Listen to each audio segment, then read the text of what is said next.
Nesse próximo vídeo eu falarei um pouco sobre os princípios, alguns princípios psicoacústicos ainda, como os limites de audibilidade. Então existe o limite de audibilidade mínimo, é o som mínimo que se pode ouvir, que o som para a audibilidade, para a intensidade é medido em decibéis, e o mínimo que se pode ouvir é 0 decibéis, o máximo é, na verdade, não é um máximo, não existe um máximo, mas existe o limite da dor, o limite de onde é prejudicial ao nosso ouvido, que é de 120 decibéis. Então existe o limiar da audibilidade, que é o limite que a gente não consegue escutar os sons com intensidade sonora abaixo, que é o 0 decibéis. E existe o limite da dor, que é 120 decibéis. Então nessa aula eu versaria sobre isso.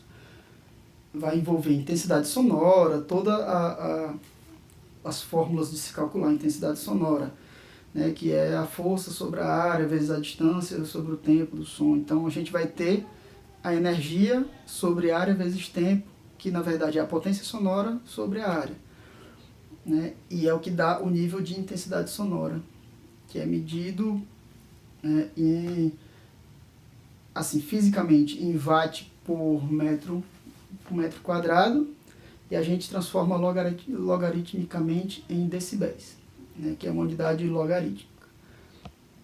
Para isso teria que falar da potência sonora, da intensidade sonora, do nível de potência sonora do SPL. Eu falo um pouco também desse nível de potência sonora nas mesas de som, que a gente chama de mixer, os misturadores de som, que é a mesa de som onde plugam os instrumentos e os microfones e vai fazer o equilíbrio do som.